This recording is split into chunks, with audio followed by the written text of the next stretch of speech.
pour une route qui part à l'aéroport, c'est même trop beaucoup. Ça, c'est quelque chose qu'on devait faire là.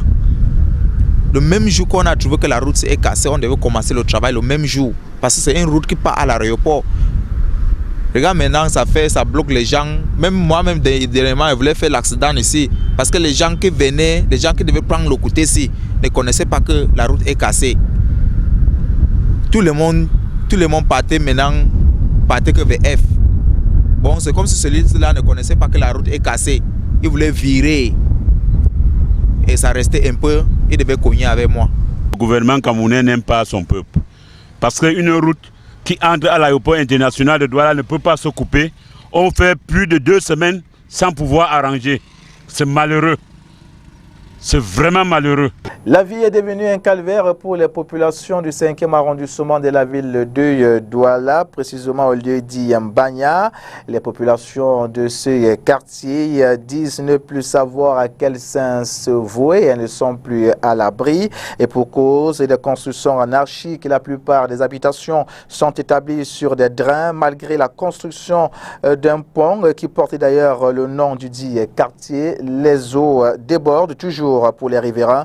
Les causes sont ailleurs. Écoutons à ce propos leur réaction au micro de l'autre info. Le problème qui est ailleurs actuellement, c'est que le travail que le génie militaire a fait pour faire le pont-ci, on a d'abord bouché, fermé l'eau, laissé seulement une petite sortie. Quand ils ont terminé, on n'a pas encore déblayé le lit. 1. De 2, les populations, le cours d'eau de Mbanya recevait le trop-plein de Minyoumé, parce que c'est le nom de ce cours d'eau, c'est Minyoumé. Le trop-plein de Mbanya recevait donc le trop-plein de ce cours d'eau. Or, le passage de ce trop-plein est fermé, occupé par les populations. Occupé par les populations. Si vous avez le temps, vous pouvez monter en amont. Vous devez voir là où l'eau la passe. Et vous devez constater par vous-même que c'est fermé. L'eau n'entre pas sur moi. Pourquoi? Parce qu'on a déjà arrangé derrière. Voilà 3 fois. 3 fois qu'on a fait quoi? On a arrangé l'eau aussi. Ma maison était jusque là-bas. Quand on a arrangé ça, c'est comme ça, j'ai planté mon plantain. Donc quand il y a inondation, ça n'entre pas dans ta maison? L'eau vient seulement derrière là pour nous déranger. Entrer ici, ça n'entre pas. L'eau vient jusqu'à là-haut, parce qu'on a bloqué là-bas en haut. C'est le même son de cloche pour les populations du quartier village, cette fois dans le 3e arrondissement de Douala et plus précisément au lieu dit Pont d'Inde. À chaque fois qu'il pleut, les riverains ont les pieds dans l'eau, les risques de noyade sont énormes. Et quant aux objets de valeur tels le mobilier, les documents, entre autres, ils sont détruits par les eaux. Aujourd'hui, les riverains disent ne plus savoir où donner de la tête et si d'aucuns reconnaissent avoir construit en zone à risque, d'autres en appellent tout simplement à l'aide des pouvoirs publics. Voici d'ailleurs à ce propos quelques réactions captées pour le compte de l'autre info par notre homme de terrain, Nono Fotue. Ce n'est que la marée qui va nous amener. Il faut que le gouvernement cherche comment il peut faire à ce que nous on vit aussi bien. Nous on ne dort pas quand il pleut. Quand il y a la marée, tout le monde est debout. Tu soulèves ton matelas, tu mets sur la tête, ça ne va pas. Tu ne vois même pas là où t'asseoir, tu ne vois pas là où se tenir. C'est comme ça. Les enfants sont dans l'eau. Les enfants nagent comme le poisson. On ne comprend même pas. Franchement. Est-ce qu'à votre niveau, vous avez essayé de faire quelque chose pour arrêter cette inondation-là? Nous, on va faire comment, mon père? On va faire quoi? On est fatigué. On va faire comment? Il faut que le gouvernement cherche comment il peut nous sauver dans l'eau. Quelle est la solution que vous préconisez à votre niveau ici? Non, c'est le drain, non. C'est le drain. Il faut qu'on vienne voir comment on peut faire. On retire le drain. Oui, on retire le drain. Celui que ça prend, ça prend. Pour qu'on sauve d'autres gens. Oui. Des faux agents militaires se faisant passer pour des employés du ministère de la Défense ont été mis aux arrêts à Douala par les bons soins du groupement mobile d'intervention. L'opération menée sur le terrain a permis de les dénicher au moment où ils s'apprêtaient à arnaquer des victimes. Leur opération fait également suite aux renseignements portés à la connaissance de la hiérarchie du groupement mobile d'intervention. Voici à ce propos l'aveu de l'agent militaire pris la main dans le sac et le micro de Jules Port pour le compte de l'autre info. Je ne suis pas militaire. Je ne suis pas militaire. Mais pourquoi vous vous trouvez avec la tenue militaire? Je me retrouve la tenue militaire. La tenue militaire s'est retrouvée entre mes mains. C'est tout dans mon sac. Après, chez mon petit ami. Ça s'est trouvé dans votre sac comment? Ça m'a été remis par la petite amie de l'un de mes collègues. Bon, pas collègue, camarade. Pour lui remettre ça quand il va rentrer, parce qu'il a demandé que sa petite amie l'avait ça. Et comme moi je venais ici, je voyageais, j'ai pris ça dans le sac, j'ai mis dans le sac, je pensais, j'ai fait 3 jours pour retourner à Yaoundé. C'est comme ça, c'était ça que la tenue se retrouve dans mon sac. Oui. Et qu'est-ce que tu fais dans la vie? Je suis employé civil au ministère de la Défense, concours de des armées. Et vous avez une carte qui Bon, on avait les cartes professionnelles. Est-ce que vous avez une carte qui prouve cette qualité? Je n'ai pas de carte, mais j'ai déposé des documents. Est-ce que vous avez une carte non, qui j'ai peut justifier pas de la carte. qualité que vous nous donnez? Je n'ai pas de carte. Non. Non, Ok. mais j'ai des documents. Bon, j'ai un ami qui s'appelle Messina Pascal. Il fait dans la vente de coq. Nous, les employés civils, malgré que ça ne fait pas quelques mois qu'on vient de contractualiser, on nous paye un cas de 3 mois. Après 3 mois, trimestre. Après donc, nous, on se lance dans les petites activités, on fait donc, c'est comme ça qu'il me propose, donc, me dit que lui fait le business de coq. On cueille dans les petits villages, on paye dans les petits villages et puis on vient vendre à Douala. Oui, c'est lui qui me fait donc venir à Douala pour qu'on vienne rencontrer les dames qui sont là. Oui, marché, ils sont partis au marché, on partait là. Hier, il était même ici. On a vu ses mamans, elle est d'abord venue avec 2 sacs, on a fini de vendre ses coq. Comment a-t-il fait pour se retrouver avec des objets compromettants? L'inculpé réagit une fois de plus au micro de notre homme de terrain, Jules Port. Vous sortez dans le faux pistolet, c'est une dotation du personnel civil. Présentez-nous ça. Qui vous a doté ça? Mon petit neveu à la maison. Oui, mon petit neveu, il jouait même là qui sont 2. Il joue souvent le jour qu'il partait, je venais ici, monsieur. C'est moi qui récupère, je suis passé prendre la route, vraiment ça là. Ils avaient ça dans le sac et tout ça. Je ne trouve pas avec les choses aussi. Je vous ai demandé, je ne veux plus voir ça à la maison parce que j'habite avec ma fille de 4 ans et lui. Vous habitez avec moi, j'ai dit. Maintenant, la suite de l'utilisation, c'est suivi. Je n'ai jamais utilisé ça. Mais vous l'avez maintenant sur vous. Quoi avec? J'ai mis ça dans le sac et voyagé. On s'est séparés en bande. Mais comment ça se trouve sur vous en ce moment? Pourquoi vous n'avez pas jeté ça? Pourquoi vous n'avez pas débarrassé de ça? C'est un morceau de bois. Et est-ce qu'un enfant de 4 ans peut même pas? Je lui ai dit. Je vais dire que je vais lui remettre le jeu quand il va rentrer. Un enfant de 4 ans.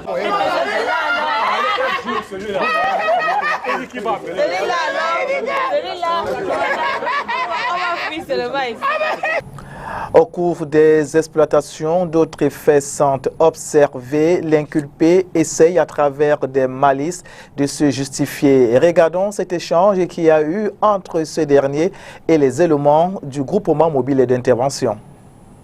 Net. On n'a même pas besoin. Et pourquoi il n'a choisi que le grade de lieutenant? C'est pas moi qui choisis. Qui a choisi? Ah, c'est sa petite amie, dit que c'est sa petite amie qui a choisi. Il nous a jamais la vu, mais photos sont en Facebook. Puisque vous avez dit que vous avez mis ça sur vous. À la maison, il a dit que moi, si elle a reçu, je l'ai bien dit que si moi j'étais le blanc en question, il est comme moi, si moi j'étais comme un garçon, parce que moi j'ai pas eu la chance. Mais comment écoutez, comment vous vous retrouvez ici? Je me retrouve ici, c'est la police qui est venue m'interpeller. Ils vous ont interpellé où? Ils m'ont interpellé à Yassa. Et vous étiez où? En tenue ou en civil? J'étais en culotte, au bord de la route, j'ai appelé à l'entrée de chez moi, j'appelais, j'étais sans problème. Est-ce que vous savez donc que c'est interdit et c'est illégal d'avoir tout ça? Tant que vous n'êtes pas une autre. Je sais que c'est illégal, c'était bien dans le sac. Et effectivement, quand la police est arrivée à la maison, ils ont des photos, ils n'ont pas coupé ça, tout ça était emballé dans le sac. Donc, tu veux dire tout à l'heure que tu as mis ça sur toi pour imposer ta place. Je dis quand la police, pas aujourd'hui, ça fait depuis mais, 2 semaines. Tu as dormi ça quand?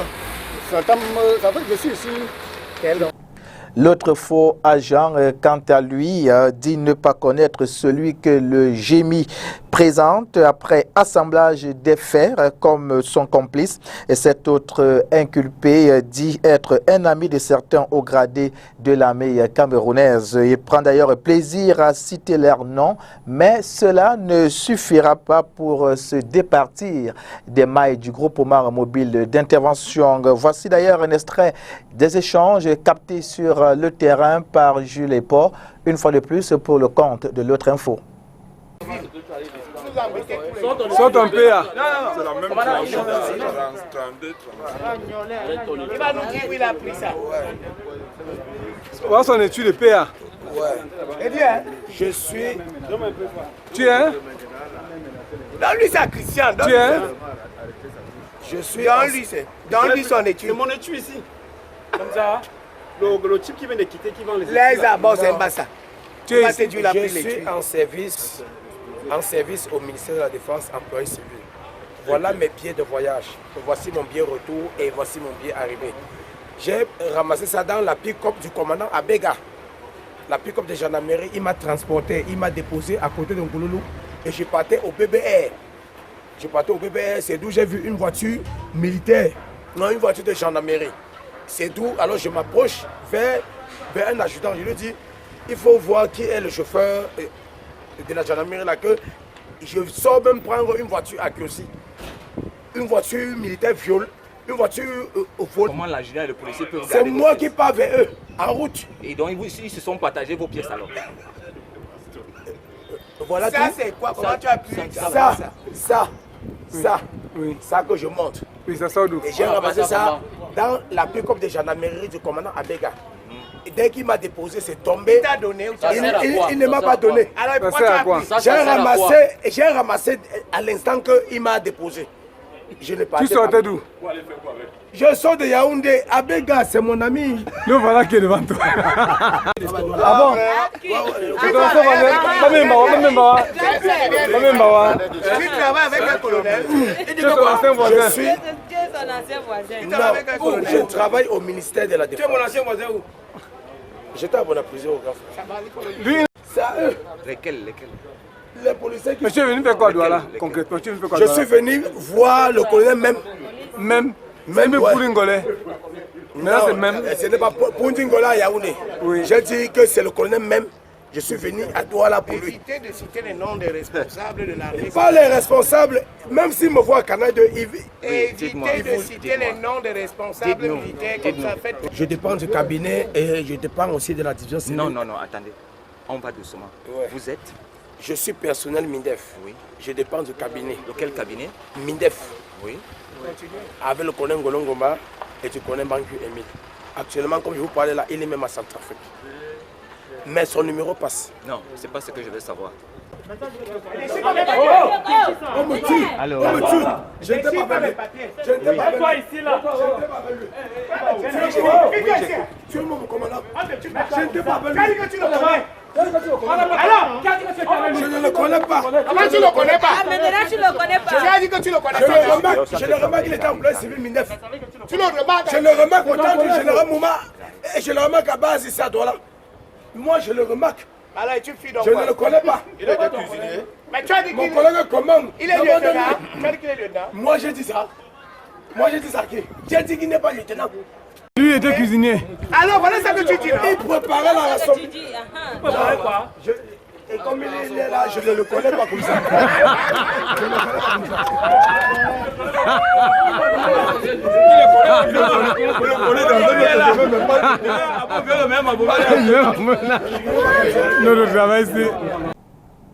Sur le bilan de cette opération magistralement menée par le GMI, je vous propose à présent de suivre la réaction du commandant du groupement mobile d'intervention. Nous l'écoutons. Il arborait bel et bien cette tenue de l'armée. Et pour le moment, il va continuer à nous donner d'autres détails qui pourront nous permettre davantage de démonter si c'est une filière. On est au bureau du commandant. Bien. La deuxième interpellation, celle Tchadje Yatan Chao. Je dis bien Tchadje Yatan Chao. Elle s'est opérée justement grâce à la perspicacité de nos collaborateurs postés au niveau d'une banque de la place. En effet, ce collaborateur qui a remarqué longtemps cet individu, pourtant bien habillé, rôder devant cet établissement bancaire, a cru devoir l'interpeller. Et sa palpation a permis de mettre la main sur cet étui. C'est d'ailleurs ce qui a attiré l'attention du collaborateur sur cet étui qui était enfoncé du côté de son flanc droit. Et il a également été conduit à notre base. Nous allons également procéder à son exploitation avant de le transmettre, avant de le transférer auprès des services compétents. Il est à préciser que s'agissant du lieutenant, la fouille de son domicile a permis de mettre la main sur des objets assez compromettants. En dehors de la tenue de l'armée qu'on a trouvé, de l'armée de l'air, nous avons également trouvé ce couteau qui ressemble fort à une baïonnette, mais il n'en est pas une. Et nous avons également trouvé cet objet qui, vous le voyez bien, ressemble à un pistolet. Donc c'est une arme factice. Et également ce ceinturon. Donc, comme je le disais, ils seront mis à la disposition des services compétents. Je reviens une fois de plus sur la doléance que ne cesse de faire notre chef de corps et notre délégué régional. C'est celle de demander aux populations de nous aider dans la traque des malfaiteurs. Je l'ai dit une autre fois dans mon intervention que les malfaiteurs sont parmi les populations. Ces populations les connaissent. Alors, il ne suffit que de les dénoncer auprès des forces de maintien de l'ordre pour que le reste du travail soit fait. Et c'est pour cela que je remercie la dame que nous n'allons pas citer ici, qui a bien voulu nous aider et qui a été une citoyenne de bonne foi pour mettre la main sur le faux sous-lieutenant Azégué Landré. Prochain rendez-vous de l'autre info samedi lorsqu'il sera à 12h30. N'oubliez déjà pas les rendez-vous pour les rediffusions dimanche 18h30 et puis mardi 16h. Mesdames, Messieurs, ce fut un plaisir. Restez-nous fidèles. Nos programmes se poursuivent en temps réel sur Spectrum Télévision. Bon week-end à tous et à toutes. Au revoir.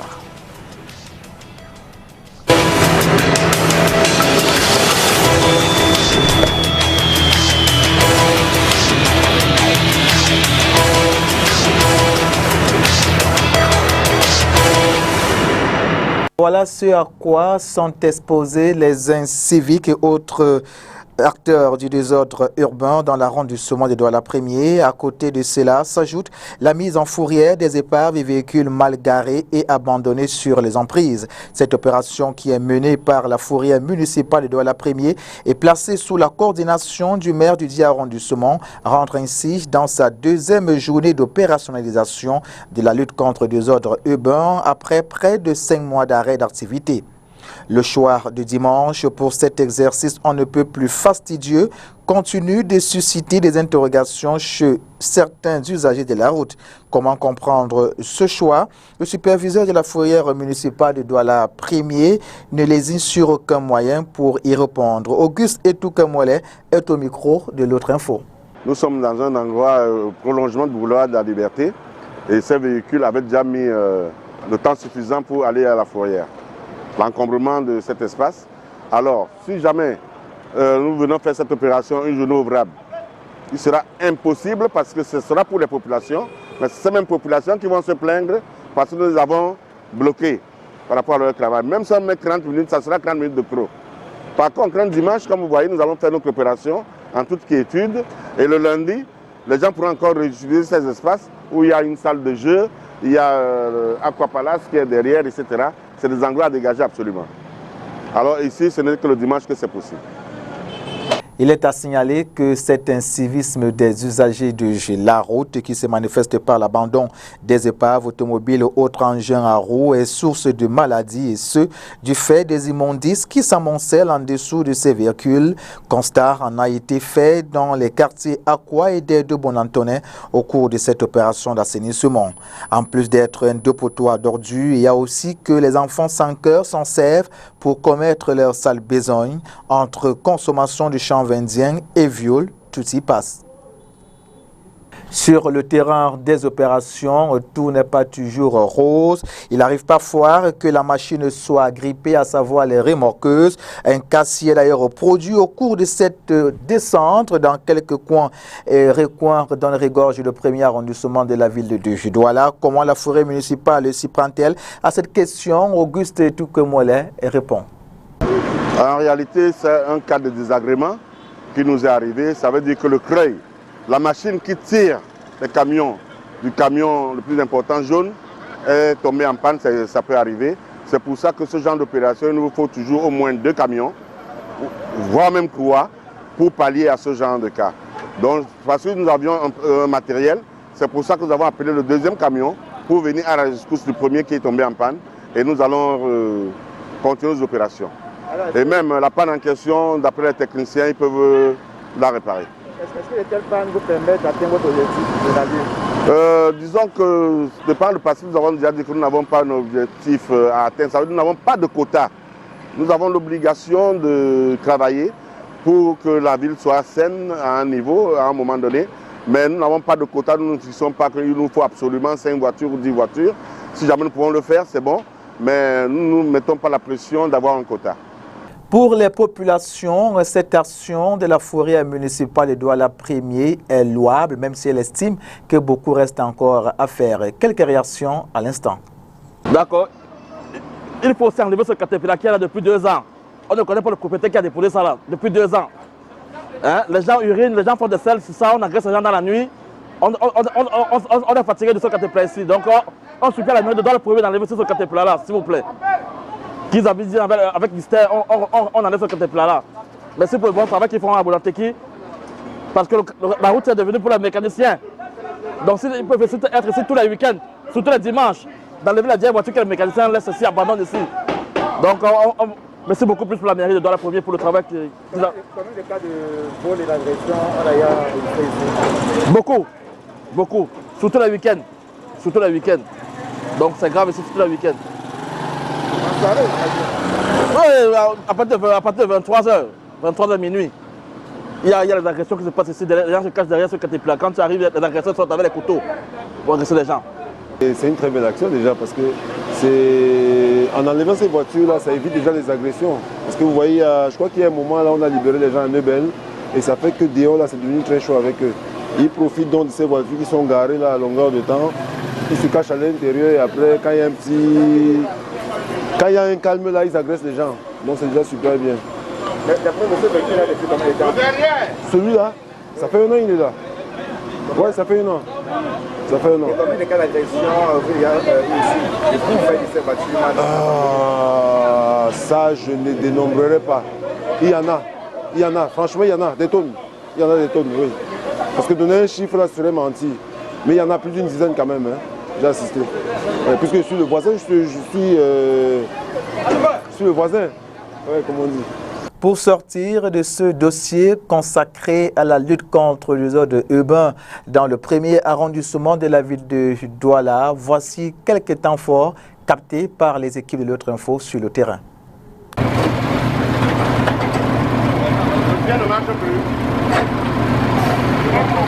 Vas-y.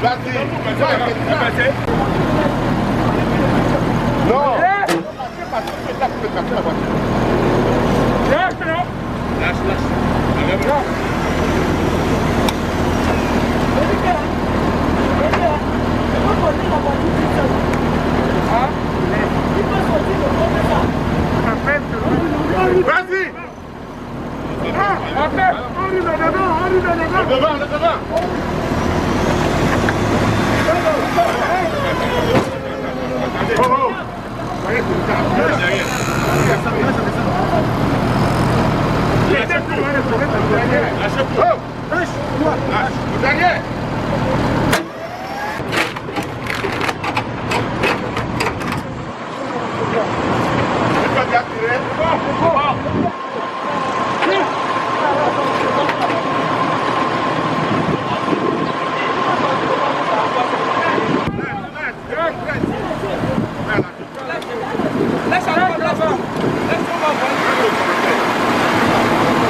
Prochain rendez-vous de l'autre info samedi lorsqu'il sera 12h30. N'oubliez déjà pas les rendez-vous pour les rediffusions dimanche 18h30 et puis mardi 16h. Mesdames, Messieurs, ce fut un plaisir. Restez-nous fidèles. Nos programmes se poursuivent en temps réel sur Spectrum Télévision. Bon week-end à tous et à toutes. Au revoir.